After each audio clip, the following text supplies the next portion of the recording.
यदि आप SSC, bank, railway, defence या राजस्थान भर्ती परीक्षा की तैयारी कर रहे हैं तो आज ही लहर क्लासेज को सब्सक्राइब कीजिए।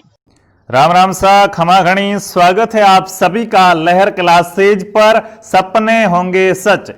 साथियों, हम पढ़ रहे थे राजस्थान के दुर्गों के बारे में, और दुर्गों के बारे में हमने जो भी इंपोर्टेंट टॉपिक थे उनको हमने कंप्लीट कर दिया। जो इंपोर्टेंट दुर्ग थे वो सब हमने पढ़ लिए थे, और मैंने कहा था कि उसकी मैं आपको क्विज कराऊंगा। लेकिन उससे पहले इन दुर्गों के अंदर हमने एक और टॉपिक को शामिल किया है, क्योंकि दुर्ग भी पर्यटन स्थलों में आते हैं।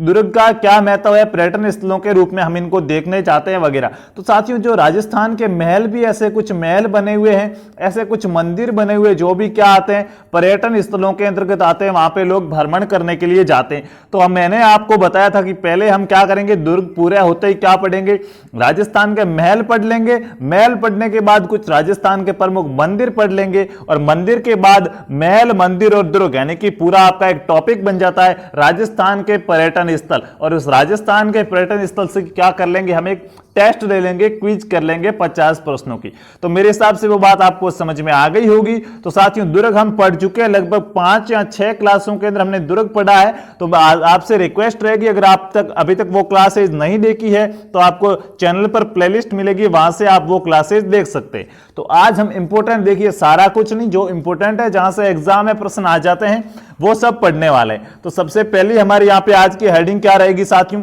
सावन भादो क्या रहेगी। देखिएगा, अब यहाँ पे मैं लिख देता हूं कुछ सावन भादो, मैं लिख देता हूं साथियों। एक तो है सावन भादो महल है, क्या है, एक तो सावन भादो महल के बारे में आपसे पूछा जाता है। अब ये सावन भादो महल दो जगह है, मैंने आपको यहां पे बताया था कि सावन भादो महल है वो क्या है। देखिए यहां से अच्छे से समझना, थोड़ा सा आप यहां पे कंफ्यूज भी हो जाते हो, लेकिन अच्छे से समझिएगा, मेरी पूरी कोशिश रहेगी कि मैं आपको समझा सकूं। साथियों, सावन भादो महल की बात करें तो साथियों, एक तो जो शाहबाद दुर्ग है, अब देखिएगा दुर्ग भी यहां पे कंप्लीट हो जाएगा कि शाहबाद दुर्ग कहां स्थित है, तो शाहबाद दुर्ग स्थित है साथियों बारां के अंदर। कहां पर, बारां के अंदर शाहबाद दुर्ग है। उस दुर्ग के अंदर भी क्या है, सावन भादो महल बना हुआ है। और दूसरा मैंने आपको बताया था, हम गए थे अचलगढ़ दुर्ग सिरोही के अंदर। कहां गए थे, अचलगढ़ दुर्ग सिरोही के अंदर गए थे। मैंने कहा था इसका पुनर्निर्माण कराया था कुंभा ने। तो अचलगढ़ दुर्ग सिरोही के अंदर भी क्या बना हुआ है साथियों, अचलगढ़ दुर्ग सिरोही के अंदर भी सावन भादो महल बना हुआ है। कंफ्यूज मत होइएगा, ऐसे प्रश्न बता रहा हूं जो आपको, हाँ, आपने एक शब्द सुना होगा नौलखा। नौलखा बावड़ी भी है, नौलखा तालाब भी है, नौलखा मंदिर भी है, कुंड भी है, तीर्थ भी है, नौलखा झालरा भी है, नौलखा दरवाजा भी है, नौलखा दुर्ग भी है, न जाने क्या क्या है। लगभग 14 से 15 स्थान है जो नौलखा से शुरू होते हैं। तो साथियों, उसके लिए मैंने आपके लिए एक व्यवस्था की है, तो मेरे को आप याद दिलाना। क्लास के लास्ट में मैं आपको बता दूंगा कि वो आपको कैसे याद रखना है। मैंने ही आपको वहां पे कुछ सिखाया हुआ है, आपसे छूट गया तो मैं जरूर बताऊंगा। तो देखिएगा, सावन भादो महल एक तो शाहबाद दुर्ग बारां के अंदर है, एक अचलगढ़ दुर्ग सिरोही के अंदर, याद रह जाएगा ये साथियों, आपको याद रखनी। और इस अचलगढ़ दुर्ग सिरोही वाले सावन भादो महल के अंदर क्या है साथियों, पुनर्निर्माण कुंभा ने कराया था। तो कुंभा और ऊदा की क्या है, इस सावन भादो महल के अंदर कुंभा और ऊदा की साथियों क्या है, कुंभा और ऊदा की पत्थर की मूर्तियां हैं। क्या है, पत्थर की मूर्तियां हैं। किस दुर्ग के अंदर, अचलगढ़ दुर्ग के अंदर, जो सावन भादो महल है उस सावन भादो महल के अंदर। तो सावन भादो महल राजस्थान में कितनी जगह में इंपोर्टेंट तरीके से बता रहा हूं कि इंपोर्टेंट है, वो दो जगह है। एक तो शाहबाद दुर्ग बारां के अंदर सावन भादो महल बना हुआ है, एक अचलगढ़ दुर्ग सिरोही के अंदर सावन भादो महल बना हुआ है। तो मेरे हिसाब से यह चीज तो आपको यहां से क्या हो गई होगी, कंप्लीट हो गई होगी। अब आप नहीं भूलोगे कि सावन भादो महल दो जगह है। उसके बाद बात करते हैं आगे की, कि आगे और क्या क्या है। तो देखिए, अब आता है बादल महल। क्या, ये तो सावन भादो महल था भाई, बादल, जोधपुर का बादला प्रसिद्ध है, आप सबको पता होगा, लेकिन यहां पे बादल महल है, बादला नहीं है। क्या है साथियों, बादल महल। और मैंने बताया था नागौर दुर्ग में क्या थे, कलात्मक बादल महल थे। अगर आपने दुर्गों वाली क्लास देखी है तो आपको पता होगा कि नागौर दुर्ग के इधर क्या थे, कलात्मक बादल महल थे। लेकिन यहां पे देखिएगा, बादल महल सिर्फ नागौर दुर्ग में नहीं है, कहां कहां है। तो साथियों, एक तो बादल महल किस दुर्ग के अंदर है, कुंभलगढ़ दुर्ग के अंदर है साथियों। एक तो कुंभलगढ़ दुर्ग कहां है, राजसमंद के अंदर। वहां पर क्या पिछली बार क्वेश्चन आया था, कुंभलगढ़ दुर्ग कहां स्थित है, तो राजसमंद में है, ध्यान रखना। एक तो कुंभलगढ़ दुर्ग साथियों राजसमंद में बादल महल है। दूसरा बादल महल कहां है, तो साथियों जूनागढ़ दुर्ग बीकानेर के अंदर भी बादल महल है। किस दुर्ग में? जूनागढ़ दुर्ग। जूनागढ़ दुर्ग कहां पर है? आपको पढ़ा चुका हूं, बीकानेर के अंदर है। उसके बाद साथियों नागौर दुर्ग के अंदर कैसे बादल महल थे? कलात्मक बादल महल थे। कलात्मक बादल नहीं, बादल महल थे। क्या थे? कलात्मक बादल महल। देखिएगा यहां पे तो सिर्फ बादल महल है, और ये कहां पर? ये राजसमंद के अंदर है, कुंभलगढ़ दुर्ग। ये तो आपको याद रह जाएगा। उसके बाद जूनागढ़ दुर्ग कहां पर है? तो बीकानेर के अंदर है। जूनागढ़ दुर्ग कहां पर? बीकानेर के अंदर। और यहां के साथियों जो यहां पे बादल महल है उनकी क्या विशेषता है? ये साथियों जो बादल महल है यहां पे सोने और चांदी का काम किया जाता है। आपको सिर्फ इतना याद रखना है कि सोने या फिर चांदी, सोने या चांदी के काम के लिए प्रसिद्ध बादल महल कौन से हैं? तो सोने व चांदी के काम के लिए प्रसिद्ध बादल महल कौन से हैं? जूनागढ़ दुर्ग, बीकानेर के बादल महल। उसके बाद नागौर दुर्ग के बादल महलों की मैंने आपको बात बताई थी कि यहां पे क्या है? कलात्मक बादल महल है। हाँ, क्या है? कलात्मक बादल महल है। और अकबर ने यहां पे अपना दरबार भी लगाया था। मैं आपको सब कुछ साथियों अच्छे से बताता आ रहा हूं। अगर आप ध्यान लगा के क्लासेज को अटेंड कर रहे हैं, रेगुलर अटेंड कर रहे हैं, तो क्या हमारे बादल महल पूरे हो गए? नहीं, अभी तक राजस्थान का सबसे ऊंचा और भव्य बादल महल आपको बताना है। राजस्थान का सबसे ऊंचा और भव्य बादल महल अभी आपको बताना है। देखिएगा 3 बादल महल पढ़ लिए। कुंभलगढ़ दुर्ग राजसमंद में भी बादल महल बना हुआ है। जूनागढ़ दुर्ग बीकानेर में बादल महल बना हुआ है जो सोने और चांदी के काम के लिए प्रसिद्ध है। नागौर दुर्ग के अंदर भी बादल महल बना हुआ है जो कलात्मक महल है उसके लिए प्रसिद्ध है। देखिएगा आगे बात करते हैं और क्या है। तो देखिएगा साथियों, और अगर बात की जाए यहां पे तो और क्या हो जाएगा? चौथा बादल महल कौन सा आता है यहां से? तो अब देखिएगा चौथा बादल महल आएगा साथियों सोनार दुर्ग के बारे में मैंने आपको बताया था। सोनार दुर्ग, ठीक है। हाँ, सोनार दुर्ग कौन सा है? यहां पे है एक बादल महल, सोनार दुर्ग का बादल महल। कौन सा? सोनार दुर्ग का बादल महल है। ये हो जाता है हमारे लिए इंपॉर्टेंट। क्यों इंपॉर्टेंट होता है साथियों? इसी सोनार दुर्ग का जो बादल महल है इसका एक दूसरा नाम है क्या? ताजिया टावर या तजिया टावर। क्या कहा जाता है? तजिया टावर। और यह पूछा जाता है तजिया टावर कहां पर स्थित है? सोनार दुर्ग के अंदर है, ध्यान रखेंगे। तजिया टावर कहां पर स्थित है? सोनार दुर्ग के अंदर स्थित है तजिया टावर। और साथियों इस बादल महल का नाम है तजिया टावर। और इसकी विशेषता क्या है? ये साथियों राजस्थान का सबसे ऊंचा है। क्या है? राजस्थान का सबसे ऊंचा और भव्य बादल महल है। क्या है? राजस्थान का सबसे ऊंचा और सबसे भव्य बादल महल कौन सा है? तजिया टावर बादल महल किस दुर्ग में? सोनार दुर्ग के अंदर है। राजस्थान का सबसे ऊंचा और भव्य बादल महल तजिया टावर बादल महल। ओके। और साथियों यहां पे क्या है? ये बादल महल है, इतना ऊंचा है, इतना भव्य है। तो निर्माण की बात की जाए तो 1830 ईस्वी के अंदर सिलावटों ने इसे बनाया था। सिलावट क्या होते हैं? अगर आप कला संस्कृति वगैरह पढ़ रहे हैं तो आपको आराम से पता होगा, पत्थरों का काम वगैरह करते हैं। तो सिलावटों ने क्या किया था? इसको बनाया था। और बनाकर किसको भेंट किया? इसको बनाकर साथियों वेरीसाल को भेंट किया था। बनाकर किसको? वेरीसाल को भेंट किया था। आगे आप लाइन लिख देंगे, मैं बोल रहा हूं एक बार पुनः, ये बादल महल इंपॉर्टेंट हो जाएगा। सोनार दुर्ग के अंदर स्थित बादल महल जिसका नाम है तजिया टावर, यानी कि तजिया टावर बादल महल सोनार दुर्ग में है। ये राजस्थान का सबसे ऊंचा और भव्य बादल महल है।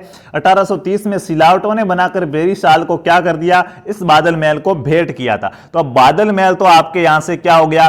कंप्लीट हो गया। बादल महल के बारे में आप अब क्या करेंगे? नहीं भूलेंगे। क्या करेंगे? नहीं भूलेंगे। तो भाई बादल महल की जगह हम हवा महल भी क्यों ना चले? बिल्कुल, हवा महल की बात कर लेते हैं। किसकी? हवा महल की। देखिएगा हवा महल कहां कहां है राजस्थान में? बताओ भाई। कोटा जयपुर वालों कहां गए? हाँ, कोटा वालों, जयपुर वालों, झुंझुनू वालों, बताओ क्या आपके जिलों के अंदर है क्या हवा महल, या फिर सिर्फ जयपुर के अंदर ही हवा महल? साथियों देखिएगा जब बात करेंगे हवा महल की तो सबसे पहला नाम तो किसका आएगा भाई? जयपुर का आने वाला है। सबसे पहला नाम आता है हवा महल कहां पर है? जयपुर में। लेकिन और भी कहीं है। जयपुर का हवा महल पढ़ लेते हैं, उसके बाद और हवा महलों के बारे में पढ़ेंगे। तो देखिएगा जयपुर के हवा महल का निर्माण कौन करवाता है साथियों? तो साथियों 1798-99, ठीक है, मैं वहां जाके देख के आया हूं भाई। 98-99 लिखा हुआ है। 1798-99 के अंदर कौन थे? स्वाई प्रताप सिंह। स्वाई प्रताप सिंह। किसने? स्वाई प्रताप सिंह ने कराया था इस हवा महल का निर्माण। किस हवा महल का? जयपुर का हवा महल है, उसका निर्माण 1798-99 में स्वाई प्रताप सिंह ने कराया था। यह हवा महल कैसा दिखता है? तो भाई सबने देखा होगा, इस प्रकार बना हुआ है जैसे क्या हो? कृष्ण का मुकुट हो। भगवान कृष्ण का क्या हो? मुकुट हो, यानी कि कृष्ण मुकुट के समान बना हुआ है यह हवा महल। बात समझ में आ गई? यानी कि एक पिरामिड है, नीचे से चौड़ा, ऊपर ऊपर वापस पतला संकरा होता जाता है, यानी कि पिरामिड के अनुसार है, पिरामिड के जैसा है। क्या है? पिरामिड के जैसा है, पिरामिड के जैसा बना हुआ है। पिरामिड आप सबको पता होगा, पिरामिड के जैसा बना हुआ है। और इस हवा महल की विशेषता क्या है? लाल पत्थरों से निर्मित है। यह हवा महल कैसे पत्थरों से बना हुआ है साथियों?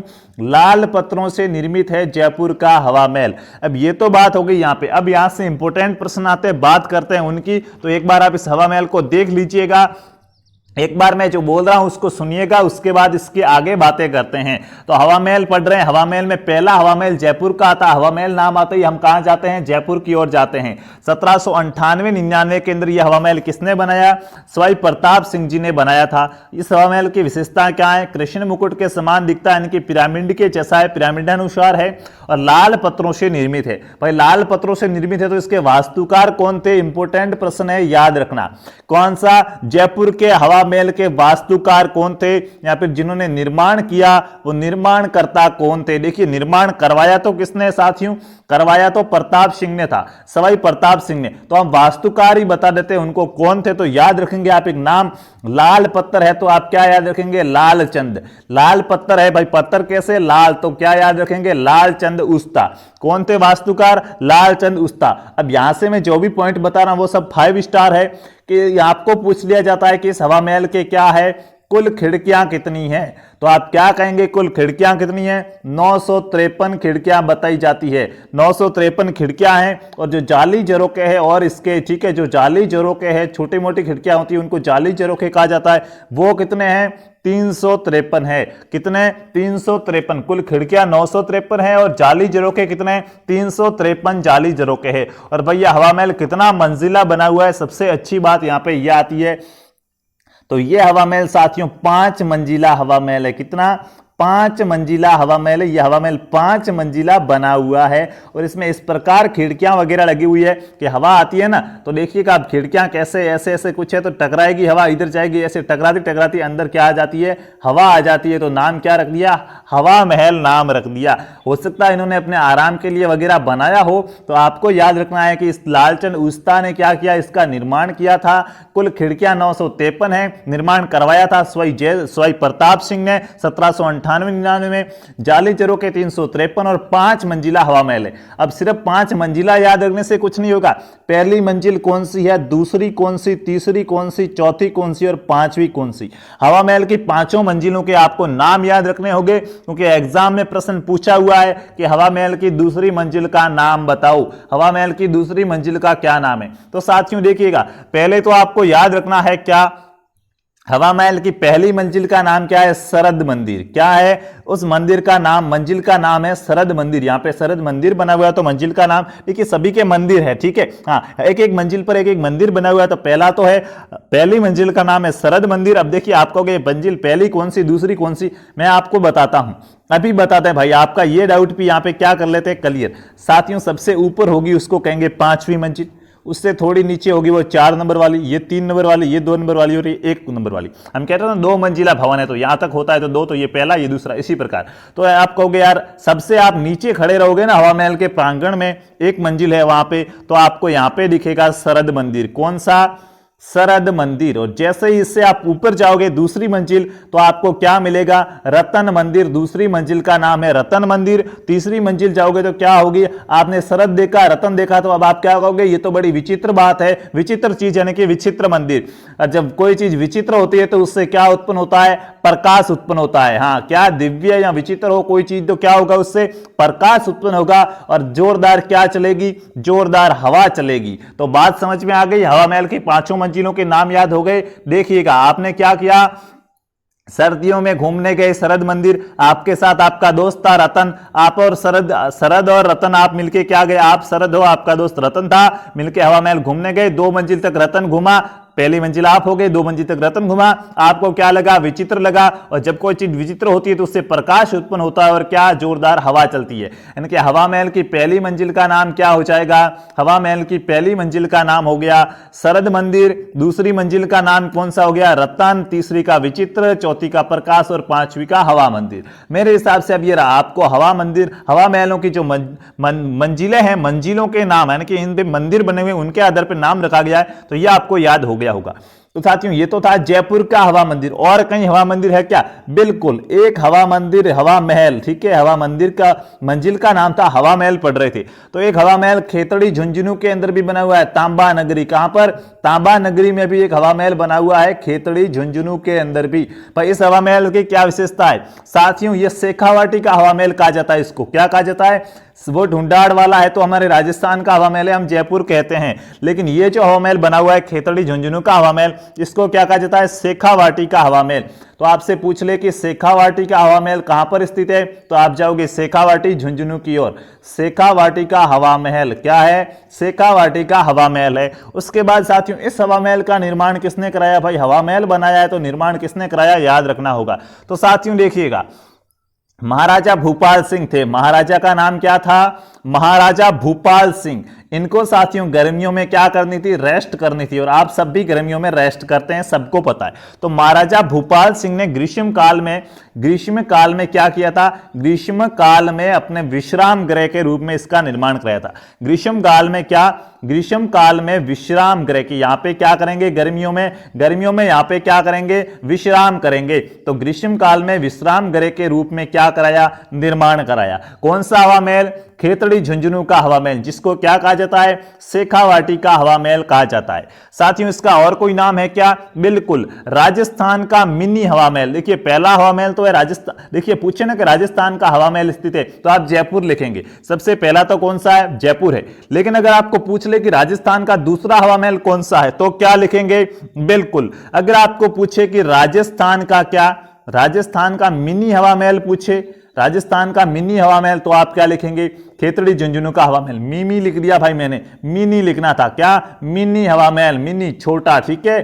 राजस्थान का मिनी हवा महल, राजस्थान का मिनी हवा महल, या फिर क्या कहेंगे? दूसरा हवा महल। राजस्थान का मिनी हवा महल या दूसरा हवा महल, किस हवा महल को कहा जाएगा? तो साथियों राजस्थान का मिनी हवा महल या दूसरा हवा महल है वो खेतड़ी झुंझुनू का हवा महल है। मेरे हिसाब से ये बातें आपको यहाँ पे क्या समझ में आ गई होगी। क्या तीसरा हवा महल और कहीं है क्या? बिल्कुल है, लेकिन आपको याद रखना है कहां पे है और निर्माण किसने कराया। तो बात करते हैं तीसरे हवा महल की। राजस्थान का तीसरा हवा महल कौन सा है? तो कोटा के अंदर साथियों एक हवा महल बना हुआ है। कोटा में भी क्या बना हुआ है? हवा महल बना हुआ है, जिसको कहा जाता है कोटा का हवा महल। क्या कहा जाएगा? कोटा का हवा महल कहा जाएगा। कोटा में भी हवा महल बना हुआ है। और आपको यहां पे सिंपली सी याद रखना है कि इस हवा महल का निर्माण है वो निर्माण किसने कराया था? तो भाई कोटा में थे महाराव कौन? महाराव राम सिंह सेकंड। कौन? महाराव राम सिंह सेकंड ने कराया था साथियों इस हवा महल का निर्माण। किसने?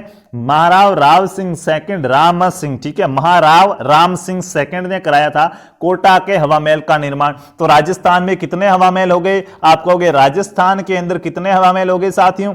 3 हवा महल हो गए हमारे राजस्थान के अंदर। बहुत ही अच्छी बात है भाई, राजस्थान के अंदर कितने हवा महल हो गए? 3 हवा महल हो गई। उसके बाद साथियों बात करते हैं आगे और क्या क्या है। तो हवा महल के बाद क्यों ना और महलों की बात करें तो जल महल आता है। क्या आता है? जल महल। और आपने किताब के अंदर पढ़ा होगा जल महलों की नगरी किसे कहा जाता है? डीग भरतपुर को कहा जाएगा जल महलों की नगरी। साथियों अगर समझ में आ रहा है आपको, यहाँ पे जितनी भी चीजें बता रहा हूं समझ में आ रही है तो एक बार वीडियो को लाइक कर दीजिएगा। और चैनल को अभी तक सब्सक्राइब नहीं किया है तो क्या कर देंगे? सब्सक्राइब कर देंगे। जल महल, तो साथियों राजस्थान के अंदर 2 जगह जल महल बने हुए। कितने? 2 जगह राजस्थान के अंदर 2 जगह जल महल बने हुए। वो 2 जगह कौन कौन सी है साथियों? एक तो जयपुर में भी है और एक कहां है? डीग भरतपुर के अंदर भी है। लिख देते हैं भाई जल महलों की नगरी। एग्जाम के अंदर प्रश्न आता, देखिए इसको पर्सनल पढ़ दें। पहले जल महल कौन सा है तो देखिएगा साथियों, यहां से ये मैं हटा देता हूं। पहला जल महल कौन सा है तो देखिएगा, पहला जल महल की बात की जाए तो डीग भरतपुर के अंदर बना हुआ है। कहां पर? डींग कहां पर है? भरतपुर के अंदर। डींग भरतपुर वाले भाइयों को पता होगा, जल महल देखा भी होगा। डींग भरतपुर के अंदर बना हुआ है पहला जल महल। इस जल महल की क्या विशेषता है तो बात करें अगर इस जल महल की विशेषताओं की तो साथियों सबसे पहले बात आता है कि इस डींग भरतपुर वाले जल महलों को क्या कहा जाता है? पूरे जल महलों की नगरी कहा जाता है कि ये तो क्या है? जल महलों की नगरी है। किसकी नगरी साथियों? जल महलों की नगरी। राजस्थान के प्रसिद्ध जल महल यहां पर है। राजस्थान के क्या है? राजस्थान के प्रसिद्ध जल महल यहां पर है। तो जब भी आपको जल महल की बात याद आए तो आप कहां जाएंगे, डींग भरतपुर जाएंगे। और साथियों यहाँ के प्रसिद्ध जल महल है ना, ये राजस्थान के प्रसिद्ध जल महल है यहाँ पर। और इन जल महलों का नाम क्या है, इन जल महलों का नाम क्या है साथियों, गोपाल जल महल है। यहाँ पे एक प्रसिद्ध जल महल है राजस्थान का जिसको कहा जाता है गोपाल जल महल। तो गोपाल जल महल कहां पर स्थित है, आपको प्रश्न पूछ लिया जाए तो क्या आंसर दोगे, गोपाल जल महल है वो डींग भरतपुर के अंदर स्थित है। जल महलों की नगरी डींग भरतपुर के अंदर स्थित है। बात समझ में आ गई। अब साथियों बात की जाए कि ये जलमहल आखिरकार बनाया किसने था भाई, जलमहल बनाया है और हम उनका नाम याद नहीं कर रहे हैं। तो साथियों दो महाराजाओं का नाम आता है, एक तो आता है बदन सिंह का, किसका, मैं यहां पे लिख रहा हूं, आपको दिखाई तो दे रहा है ना, मैं यहां पे लिख रहा हूं, ठीक है, ये देखिएगा मेरी यहां पे चौक चल रही है, आपको दिखाई दे रहा होगा। एक तो था साथियों बदन सिंह, महाराजा बदन सिंह ने करवाया, और दूसरा इसका निर्माण सूरजमल, महाराजा सूरजमल ने। किसने, महाराजा सूरजमल का नाम तो आप सभी ने सुना ही होगा भाई, महाराजा सूरजमल ने करवाया इसका निर्माण। ऐसा भी क्या कहा जाता है कि इसका निर्माण किस किसने कराया, तो महाराजा बदन सिंह और महाराजा सूरजमल ने करवाया था। दो राजाओं के आपको नाम याद रखने हैं। जल महल डींग भरतपुर जिसको जल महलों की नगरी कहा जाएगा, राजस्थान के प्रसिद्ध जल महल है यहाँ पे, और उनमें से एक है गोपाल जल महल, और इनका निर्माण बदन सिंह और सूरजमल ने करवाया था। तो ये तो था जल महल पहला। अब बात करें दूसरे जल महल की, तो जयपुर के अंदर भी साथियों एक जल महल बना हुआ है। देखिए ये याद रखना, यहाँ पे आपको कंफ्यूजन भी होता है और ये प्रश्न भी एग्जाम के अंदर आते हैं। एक जलमहल है जयपुर के अंदर जलमहल, साथियों जयपुर के अंदर जलमहल है, इस जलमहल का नाम क्या है, चमेली महल। देखिए वो तो गोपाल महल था, वो तो गोपाल जलमहल था, तो आप भरतपुर गए। अगर चमेली महल की बात करें तो आप कहां पे जाएंगे, चमेली महल की बात करें तो आप जयपुर के अंदर जाएंगे। और इसका निर्माण किसने कराया, सवाई जय सिंह ने कराया था भाई। किसने कराया, सवाई जय सिंह ने कराया इस जलमहल का निर्माण। क्या खास बात है इस जलमहल की, साथियों यहाँ पे एक झील है, क्या है, यहाँ पे एक झील है, मानसरोवर झील। हाँ मानसरोवर झील नाम सुना है भाई, मानसरोवर झील, ठीक है। मेट्रो मानसरोवर आपने स्टेशन भी सुना होगा जयपुर के अंदर, चांदपोल वगैरह भाई, ठीक है, भूमिगत है। देखिएगा साथियों बात की जाए यहाँ पे क्या कि एक झील है जिसका नाम क्या है, मानसरोवर झील। ये मानसरोवर झील है, ये कैसे बनी है, जय सिंह ने क्या किया, एक नदी थी गर्भावती नदी, गर्भावती नदी को क्या कर दिया, रोक दिया। गर्भावती नदी को रोककर यहाँ पे क्या बना दी, झील बना दी, मानसरोवर झील। और यहाँ किसने बनाई, सवाई जय सिंह ने। और यहां पर स्थित है क्या, चमेली महल, जिसको जयपुर कहा जाएगा। जयपुर के जलमहल का नाम क्या है, चमेली महल जयपुर के जलमहल का नाम है। तो मेरे हिसाब से ये भी साथियों आपको यहां से जलमहल याद हो गया होगा। क्या जलमहल यहां से आपको याद हो गया होगा। उसके बाद हमने क्या पढ़ा था, उससे पहले हमने पढ़ा था हवा महल, और हवा महल से पहले हमने पढ़ा बादल महल। बादल महल पढ़ लिया था। तो अब साथियों और भी यहां पे आते हैं, क्या आते हैं उनको पढ़ दें। सावन भादो महल हम पढ़ चुके। अब साथियों एक कंफ्यूजन है आपके यहाँ पे, वो मैं क्लियर कर दूं। एग्जाम के अंदर क्या प्रश्न आते हैं, एक तो आता है एक थंबिया महल कहां पर स्थित है, क्या आता है, एक तो आता है एक थंबिया, हाँ जो थंबिया होता है ना पोल वाला, ठीक है, एक तो आता है एक थंबिया महल कहां पर स्थित है, और एक यार क्या आता है यहाँ पे, एक थंबा महल कहां पर स्थित है। आप कहोगे यार फर्क कौन सा है, थोड़ा सा क्रोध में आके थंबिया कहते हैं और अच्छे से बोले तो थंबा कहा जाएगा। साथियों फर्क बहुत है, एक तो है एक थंबिया महल और एक क्या है, एक थंबा महल है। याद रखना थंबिया थम्बिया कितने आ रहे हैं, 4 आ रहे हैं भाई। आप कहोगे 3.5 है, अरे यार मात्रा को साथ में गिन लो 4 हो जाएंगे। इसको भी आधा गिनते हैं, ये 3 है और ये 4 है। थंबिया में 4 वर्ड है, थंबा में कितने हैं, 3। देसी तरीके से याद रखो नहीं तो भूल जाओगे। ये थंबा थंबिया ऐसा ही रहेगा, एग्जाम में आपको टपका देगा। देखिएगा थंबिया आया हुआ कहां पर है, डूंगरपुर के अंदर है। एक थंबिया महल कहे तो आप कहां जाएंगे, डूंगरपुर में जाएंगे। एक थंबा महल कहे तो आप कहां जाएंगे, अपने मंडोर के अंदर जाएंगे। कहां पर, मंडोर। और मंडोर कहां पर स्थित है, जोधपुर के अंदर स्थित है मंडोर। तो अब देखो यहां से कैसे याद रखना है, जोधपुर के अंदर कितने वर्ड है, 1 2 3 और 4, ठीक है। अब वो हिंदी में मत गिनना कि स्वर और व्यंजन दोनों गिनेंगे तो इतने हो जाएंगे, मात्राएं गिनेंगे। समझने के लिए कह रहा हूं, बेसिक सा ट्रिक मान लो, याद कैसे करना है, ठीक है। जुगाड़ है, ये क्या है, जुगाड़ है। देखिएगा 1 2 3 4 है, मंडोर में 3, यानी कि देखिएगा थंबा में भी 3, मंडोर में भी 3, और मंडोर कहां पर है आप सबको पता है जोधपुर के अंदर स्थित है। यहां पे 4 है, तो 1 2 3 4 और 5, यहां पे डूंगरपुर में 5 है, जबकि जोधपुर में क्या है 4। तो देखिए ऐसे याद रखो, जहां पे 3 आ रहा है वो 4 होगा, और जो 4 आ रहा है वो क्या होगा 5 होगा। थंबा आ रहा है, कितने वर्ड है 3 वर्ड, तो थंबा कहां पर होगा जोधपुर में 4 वर्ड है, यानी कि थंबा 3 वर्ड है, तो 3 से एक ज्यादा वर्ड वाला कौन सा जोधपुर, जोधपुर में हो जाएगा थंबा। और थंबिया कहां पर होगा, तो थंबिया कितने वर्ड आए 4, इससे एक ज्यादा 5 डूंगरपुर, यानी कि आपको जोधपुर और डूंगरपुर के मध्य कंफ्यूज नहीं होना है, ध्यान रखना, नहीं तो भाई जोधपुर और डूंगरपुर के बीच ही घूमना पड़ेगा, ठीक है। तो देखिएगा क्या करना है, एक थंबा महल की बात करें तो एक थंबा महल तो हो जाएगा मंडोर जोधपुर के अंदर, कहां पर मंडोर जोधपुर में, और एक थंबिया महल की बात करें तो कहां पर हो जाएगा साथियों, एक थंबिया महल हो जाएगा डूंगरपुर के अंदर, कहां पर डूंगरपुर के अंदर। तो पहले हम पढ़ लेते हैं एक थंबिया महल, उसके बाद पढ़ेंगे एक थंबा महल। तो देखिए ये थंबिया महल है क्या यार, आखिरकार क्या है भाई इसके, देखिएगा डूंगरपुर के अंदर है, और ये साथियों क्या है एक थंबिया महल है, और डूंगरपुर के अंदर मैं लिख देता हूं, डूंगरपुर के अंदर है एक थंबिया महल, ठीक है। यहां पे क्या है, यहां पे साथियों एक शिव मंदिर है, ये जो एक थंबिया महल है ये क्या है, ये एक शिव मंदिर है, और ये शिव मंदिर कितना 3 मंजिला शिव मंदिर है, 3 मंजिला शिव मंदिर है, कौन सा एक थंबिया। और ये साथियों इसके बारे में थोड़ी सी बातें याद रखना कि इसको जूना महल भी कहा जाता है, यहाँ पे जूना महल भी इसे ही कहा जाएगा, या फिर यहां स्थित है जूना महल, तो ये भी कहां हो जाएगा डूंगरपुर के अंदर हो जाएगा जूना महल भी, याद रखना। उसके बाद साथियों यहां पे एक नदी है गेब सागर, कौन सी, गेब सागर नदी के किनारे है, ध्यान रखना, गेब सागर नदी के किनारे स्थित है कौन सा एक थंबिया महल, गेब सागर नदी के किनारे। और साथियों यहां पे क्या है शिव ज्ञानेश्वर शिवालय के रूप में इसका निर्माण है, यानी कि क्या एक शिव मंदिर है, मैं आपको बता चुका हूं। तो ये तो थी भाई कौन सा एक थंबिया महल के बारे में बातें, कौन सी एक थंबिया महल के बारे में बातें कि एक थंबिया महल है वो क्या है। हाँ अभी हमारे उम्मेद भवन भी आएंगे, अजीत भवन भी आएंगे, रायका बाग भी आएंगे, अभी हम जोधपुर भी घूमेंगे भाई, ठीक है, बस थोड़ा सा धैर्य रखिएगा। तो थंबिया महल का याद रह जाएगा, 3 मंजिला शिव मंदिर है डूंगरपुर में जिसको जूना महल कहा जाता है, और गेब सागर नदी के किनारे स्थित है। उसके बाद बात करें थंबा की, कौन सा एक थंबा महल। अब ये एक थंबा महल क्या है, तो मंडोर जोधपुर के अंदर स्थित है, बता दिया कहां पर, मंडोर, मंडोर जोधपुर के अंदर स्थित है, कहां पर है साथियों मंडोर जोधपुर में, जहां से कौन थी मंडोदरी थी रावण की पत्नी, मंडोर जोधपुर में है। और इसको एक थंबा क्यों कहा जाता है भाई, जोधपुर वाले झूठ नहीं बोलते हैं ना डूंगरपुर वाले बोलते हैं, सब अच्छे हैं, लेकिन याद रखने के लिए क्या कहते हैं, वास्तव में एक थंबा ही है, यहां पे एक खंबा है, एक खंबे पर निर्मित है, अगर एक खंबे पर निर्मित है, और हम खंबे को मारवाड़ी में क्या कहते हैं, जोधपुर है मारवाड़ है, मारवाड़ी बोली जाएगी, थंबा कहते हैं। तो क्या कह दिया एक थंबा महल, ठीक है, क्या कह दिया एक थंबा महल।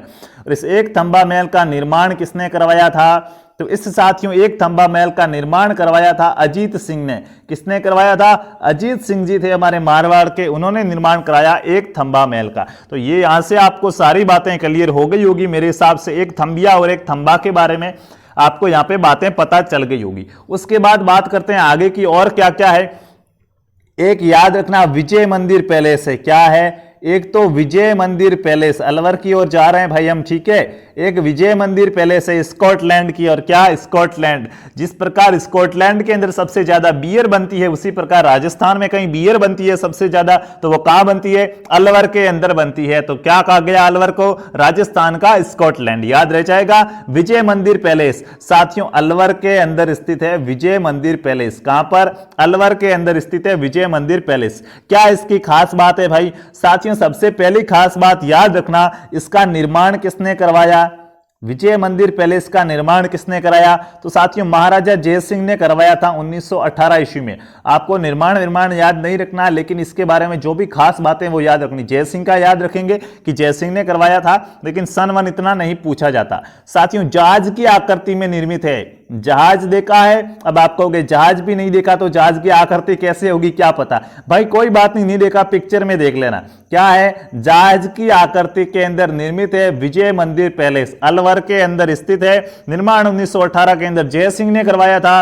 और साथियों यहां पे एक कौन सी झील है, विजय सागर झील, यानी कि ये विजय सागर झील के किनारे है। किस झील के किनारे? विजय सागर झील के किनारे स्थित है विजय मंदिर पैलेस अलवर के अंदर। तो विजय सागर झील कहाँ स्थित है बताओ? विजय सागर झील किस जिले के अंदर स्थित है बताओ? अलवर के अंदर। इसी झील के किनारे विजय मंदिर पैलेस स्थित है, जहाज की आकृति में निर्मित है। उसके बाद अलवर के अंदर और क्या क्या है? तो साथ में एक सिलीसेड आपने सुना होगा, सिलीसेड पैलेस या सिलीसेड महल झील भी है। देखिएगा साथियों, सिलीसेड मैं लिखूंगा, क्या कहूंगा यहाँ पे इसको? सिलीसेड महल। ये सिलीसेड महल, देखिए पहला विजय मंदिर के बारे में पढ़ा, विजय मंदिर पैलेस, और दूसरा सिलीसेड महल। सिलीसेड महल कहां पर स्थित है? अलवर के अंदर स्थित है। याद रखिएगा, इसका एग्जाम में कई बार पूछा जाता है कि सिलीसेड महल है वो कहां पर स्थित है। यहां पे साथियों एक झील भी है, माना कि ये महल है, ये झील है, ये क्या है? ये झील है। कौन सी झील है? सिलीसेड झील है। ये मान लिया मैंने सिलीसेड झील है, ठीक है। अच्छे से दिख रहा होगा, नहीं दिख रहा है तो आपके लिए यहां से क्या कर देते हैं, थोड़ा सा अच्छा बना देते हैं भाई। देखिएगा, ये मान लिया साथियों क्या है? सिलीसेड झील है। कौन सी झील है? सिलीसेड झील। और साथियों इसी सिलीसेड झील के किनारे क्या स्थित है? एक क्या महल बना हुआ है, जिसको क्या कहा गया? सिलीसेड महल कहा गया। तो ये तो याद रह जाएगा। और यहाँ पे एक मंदिर भी बना हुआ है, एक यहाँ पे क्या बना हुआ है? मंदिर बना हुआ है, सेड माता। क्या? सेड माता का मंदिर। तो देखिएगा क्या याद रखना है? सेड माता का मंदिर पूछ ले कहां पर स्थित है? अलवर के अंदर स्थित है। सिलीसेड झील पूछ ले कहां पर स्थित है? अलवर में। सिलीसेड महल पूछ ले कहां पर स्थित है? अलवर में। और साथियों अकबर का लेक पैलेस भी इसी को कहा जाता है। इसका दूसरा नाम क्या है? अकबर का लेक पैलेस। अकबर का लेक पैलेस किसे कहा जाता है? अकबर का लेक पैलेस, लेक में झील। अकबर का लेक पैलेस किसे कहा जाएगा? अकबर का लेक पैलेस से सिलीसेड महल को कहा जाएगा। किसको कहा जाएगा? सिलीसेड महल को अकबर का लेक पैलेस कहा जाएगा। याद रह जाएगा, रखना होगा। इसका साथियों निर्माण किसने कराया था सिलीसेड झील का? ये पूछ लूं तो साथियों जो सिलीसेड झील थी, इस सिलीसेड झील का निर्माण किसने करवाया? सिलीसेड झील का साथियों निर्माण कराते हैं विजय सिंह ने। किसने? विजय सिंह ने करवाया था। यहाँ के महाराजा थे विजय सिंह। कौन थे? विजय सिंह ने कराया था इसका निर्माण। और किसके लिए कराया? तो इनकी एक रानी थी जिनका नाम था शीला। रानी शीला के लिए कराया सिलीसेड। किसके लिए? शीला के लिए सिलीसेड। याद रह जाएगा, रानी शीला देवी के लिए कराया सिलीसेड झील का निर्माण विजय सिंह जी ने अलवर के अंदर। यहाँ पे सिलीसेड महल बना हुआ है जिसको अकबर का लेक पैलेस कहा जाएगा। तो ये तो सिलीसेड के बारे में बातें थी जो आपको याद रखनी। तो भाई अब आ जाओ, चलते हैं जोधपुर की ओर। किसको चलना? जोधपुर। आ जाओ भाई, आ जाओ जोधपुर। जोधपुर, हाँ आ जाओ भाई, जोधपुर चलते हैं, ठीक है। हाँ साथियों, जोधपुर के अंदर क्या है देखिए, अभी उसकी बात करते हैं। कक्षा को डिप्रेशन के अंदर नहीं लेना, पूरे जोश जुनून और एकदम फ्री माइंड से लेना है ताकि क्या हो सके, समझ में आ सके, ठीक है। मनोरंजन भी होना चाहिए लेकिन ज्यादा नहीं और ना ही एकदम बोरिंग टाइप हिसाब से। देखिएगा जोधपुर में बात चले तो साथियों यहाँ पे तख्त सिंह का शिकार गृह था। एक क्या था? शिकार गृह, जिसको कहा जाता है बीजोलाई के महल। क्या कहा जाता है? बीजोलाई के महल। क्या पूछ लिया जाएगा एग्जाम के अंदर? बीजोलाई के महल कहां स्थित है? बीजोलाई के महल। साथियों बीजोलाई के महल कहां पर स्थित है? जोधपुर के अंदर स्थित है बीजोलाई के महल। याद रह जाएगा, जोधपुर में स्थित है बीजोलाई के महल। और ये क्या था? तो साथियों ये था महाराजा तख्त सिंह ने इसका निर्माण कराया था। किसने? महाराजा तख्त सिंह ने इसका निर्माण कराया था। और क्यों करवाया था भाई? तख्त सिंह को पूछा कि क्यों आपने इसका निर्माण कराया, तो उन्होंने कहा मैंने तो यहाँ पे क्या बनाया था? शिकार गृह बनाया था। शिकार गृह के लिए क्या करवाया? शिकार गृह के रूप में इसका क्या करवाया गया? निर्माण करवाया गया। तो याद रह जाएगा, क्या याद रखना है? बीजोलाई के महल कहां पर स्थित है? बीजोलाई के महल है वो जोधपुर के अंदर स्थित है। महाराजा तख्त सिंह ने क्या किया था? शिकार गृह के रूप में इसका निर्माण कराया, शिकार गृह के लिए इसका निर्माण कराया। उसके बाद जोधपुर में और क्या है? तो भाई अभी कोई जोधपुर जाता होगा तो उसको पता है रायका बाग। क्या? रायका बाग। रायका बाग पैलेस बना हुआ है जोधपुर के अंदर, रायका बाग पैलेस। ये रायका बाग पैलेस क्या है साथियों, कहां पर स्थित है? पहले तो ये याद रखो, तो जोधपुर के अंदर स्थित है रायका बाग पैलेस। याद रह जाएगा। उसके बाद साथियों यहाँ पे एक बहुत ही निंदनीय घटना हुई है, लेकिन एक अच्छी घटना हुई थी। क्या? कि 1883 में महर्षि दयानंद सरस्वती ने यहाँ पे क्या दिए थे? उपदेश दिए थे। यहाँ पे क्या दिए? उपदेश दिए। अच्छी घटना है भाई, ठीक है। बुरी घटनाएं भूल जाओ, अच्छी घटनाएं याद रखो, ठीक है। याद तो सब रखना। देखिएगा हम पढ़ रहे हैं रायका बाग पैलेस जोधपुर के बारे में। निर्माण किसने करवाया इसका? पहले तो ये बताओ, रानी ने करवाया या किसी राजा ने करवाया? भाई राय का बाग पैलेस का निर्माण किसने करवाया? तो साथियों निर्माण कराया था हाड़ी रानी जसवंत देव ने। ये महाराजा जसवंत सिंह प्रथम की क्या थी? रानी थी। महाराजा जसवंत सिंह प्रथम की रानी थी। जसवंत सिंह प्रथम की क्या थी? जसवंत सिंह प्रथम की रानी थी, जिनका नाम क्या था? जसवंत दे। जसवंत दे ने कराया था इस पे क्या? राय का बाग पैलेस का निर्माण। याद रह जाएगा। उसके बाद अभी मैंने आपको यहां पे एक बात बताई थी कि दयानंद सरस्वती ने क्या किया था? कब? 1883 ईस्वी के अंदर साथियों किसने? महर्षि दयानंद सरस्वती। महर्षि दयानंद सरस्वती ने यहां पे क्या किया था? महर्षि दयानंद सरस्वती ने साथियों यहां पे क्या किया था? यहां पे उपदेश दिए थे। यहां क्या दिए थे? उपदेश दिए थे। अपने उपदेश दिए थे कहां पर? राय का बाग पैलेस के अंदर। किसके टाइम में? 1883 में। यहां के शासक थे महाराजा जसवंत सिंह प्रथम या सेकंड? अब सेकंड आ जाएंगे। अब यहां पे कौन थे? महाराजा जसवंत सिंह सेकंड थे, जब 1883 में दयानंद सरस्वती ने यहां पे क्या दिए? उपदेश दिए। तो ये बात आपको याद रखनी है। अब आगे चलें तो यहां पे अब दो क्वेश्चन बहुत ही इंपॉर्टेंट आने वाले हैं, जो आपको यहां पे याद रखने ही होंगे, एग्जाम में छपेंगे। देखिएगा आगे जोधपुर के अंदर क्या आता है। तो साथियों देखिएगा, अजीत भवन पैलेस। क्या? अजीत भवन पैलेस।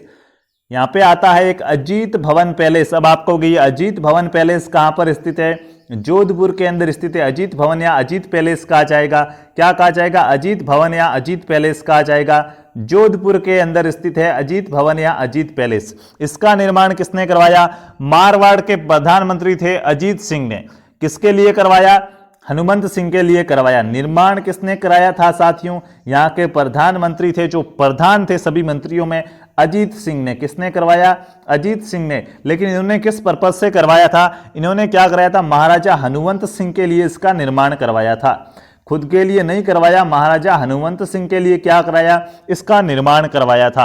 और इसके बारे में आपको सबसे इंपॉर्टेंट यहाँ पे बात क्या याद रखनी है, जो एग्जाम के अंदर आपसे पूछी जाएगी। ये नहीं पूछेगा कि किसके लिए करवाया, बल्कि ये पूछेगा कि देश की प्रथम हेरिटेज होटल कौन सी है। पूरे इंडिया की सबसे पहली हेरिटेज होटल कौन सी है? तो अजीत भवन पैलेस है। देश की प्रथम क्या है? देश की प्रथम हेरिटेज होटल। देश की प्रथम हेरिटेज होटल कौन सी है साथियों? अजीत भवन पैलेस जोधपुर के अंदर है। याद रखना, 5 स्टार लगा दीजिए। ये क्वेश्चन क्या है? बहुत ही इंपॉर्टेंट है। देश की प्रथम हेरिटेज होटल कौन सी है? अजीत भवन जोधपुर। उसके बाद बात करते हैं उम्मेद भवन की। उम्मेद भवन के अंदर क्या है? देखिएगा, उम्मेद भवन की बात करेंगे। किसकी? उम्मेद भवन की बात करेंगे। तो उम्मेद भवन भी साथियों कहां पर स्थित है? जोधपुर के अंदर स्थित है उम्मेद भवन। और यहां पे आपको इसका एक दूसरा नाम भी यार याद रख लो। उम्मेद भवन का दूसरा नाम क्या है? छीतर पैलेस। साथियों ये याद रखना, ये बहुत कम लोगों को पता होता है। उम्मेद भवन सब कुछ रट के चलते हैं, छीतर भवन भूल जाते हैं। छीतर भवन नहीं, छीतर पैलेस। तो छीतर पैलेस कहां पर स्थित है? जोधपुर के अंदर स्थित है। और साथियों यहां पे क्या था? किसने करवाया निर्माण? छीतर पैलेस या उम्मेद भवन का निर्माण किसने कराया? तो क्या है? नाम से स्पष्ट है, किसने कराया था? उम्मेद सिंह ने करवाया था। महाराजा उम्मेद सिंह ने कराया इसका निर्माण। का अकाल कार्य के लिए, अकाल रहित कार्य के दौरान, अकाल रहित कार्य के दौरान क्या कराया? अकाल रहित कार्य के दौरान इसका करवाया निर्माण।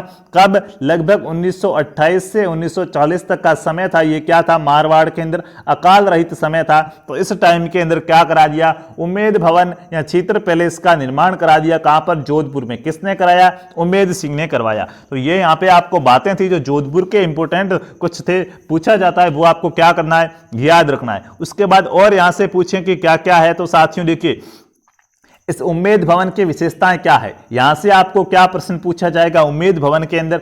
तो साथियों घड़ियों का संग्रहालय है। यहां पर क्या है? घड़ियों का संग्रहालय। छीतर पैलेस या उम्मेद भवन के अंदर क्या क्या है? तो क्या याद रखेंगे यहां पे साथियों? इसकी विशेषता क्या है? सबसे पहले तो ये बात इंपॉर्टेंट आएगी कि इसकी विशेषता क्या है। तो छीतर पैलेस क्यों कहा जाता है पता है?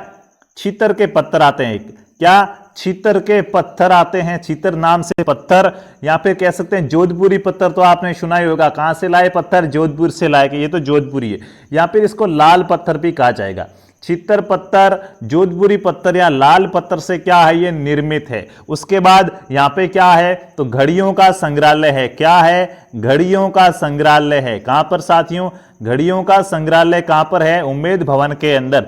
और साथियों यहां पे सबसे इंपॉर्टेंट बात आएगी, वहां पे तो हम भारत की बात कर रहे थे, कहां पर? अजीत भवन के अंदर हम कह रहे थे कि देश की प्रथम हेरिटेज होटल है, लेकिन यहां पे अब विदेश भी जाएंगे, पूरे विश्व में घूमेंगे कि विश्व का सबसे बड़ा आवासीय महल कौन सा है। एग्जाम के अंदर प्रश्न ऐसे ही आएंगे, विश्व का सबसे बड़ा, विश्व का क्या? विश्व का साथियों सबसे बड़ा आवासीय महल कौन सा है? विश्व का सबसे बड़ा आवासीय महल कौन सा है? बताओ भाइयों। साथियों विश्व का सबसे बड़ा आवासीय महल कौन सा हो जाएगा? उम्मेद भवन जोधपुर हो जाएगा। उम्मेद भवन जोधपुर क्या है? विश्व का सबसे बड़ा आवासीय महल है। तो मेरे हिसाब से ये चीजें भी आपको यहां से क्या हो गई होगी? याद हो गई होगी। तो साथियों देखिएगा, आज हमने बहुत सी चीजें यहां से पढ़ी है, बहुत सी चीजें आपको यहाँ पे क्या होगी? पसंद आई होगी, समझ में आई होगी, बहुत सी चीजों के बारे में आपको यहाँ पे जानने को मिला होगा। अब साथियों कल हम क्या करेंगे?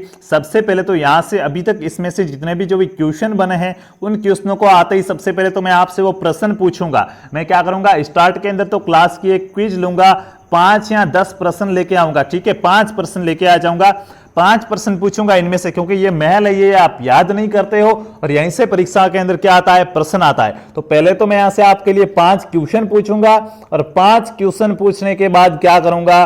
5 क्वेश्चन पूछने के बाद आगे पढ़ाऊंगा। 3 या 4 हमारे यहां पे और भी टॉपिक रहे हैं, 3 या 4 टॉपिक यानी कि स्थान रहे, जिनको क्या है? दर्शनीय स्थलों के अंदर शामिल किया जाता है, जो हमारे क्या है? पढ़ने जरूरी है। तो आशा करता हूं आज की क्लास को हम यहीं तक रखेंगे। ये क्लास आपको पसंद आई होगी, अच्छी लगी होगी। अगर क्लास पसंद आई है, अच्छी लगी है, तो क्या कर दीजिएगा? क्लास को लाइक कीजिएगा। एक बार ही करना है भाई, ठीक है? 2 बार लाइक करते हो तो वो लाइक नहीं अनलाइक में चला जाएगा। पास वाला आप दबा देते हो वापस भूल में। हाँ, बहुत से लोग हैं जो उनको क्लास पसंद आती लेकिन भूल में अनलाइक कर लेते। तो साथियों ये क्या होता है? ये पढ़े लिखे भी क्या हो जाते हैं? अजागरूक होते हैं या गंवार कहा जाएगा। लेकिन हम तो पढ़े लिखे, हमें तो क्या है? नॉलेज है, तो हमें ऐसी बातें नहीं करनी है। हमें साथियों क्या करना है? क्लास पसंद आती है तो लाइक करना है, शेयर करना है, और चैनल को अभी तक सब्सक्राइब नहीं किया तो क्या कर देना है? सब्सक्राइब कर देना है। और साथियों यहाँ पे जितना आपका ज्यादा सपोर्ट मिलेगा उतनी क्लास को अच्छी होगा, क्योंकि यहाँ पे ना लाइक का पैसा मिलता है, ना अनलाइक का मिलेगा, ना कमेंट का मिलेगा। आप लाइक करोगे तो यूं नहीं कि मेरे को 1 रुपया मिलने वाला है, आप अनलाइक करोगे तो यूं नहीं कि इसका 1 रुपया कटेगा।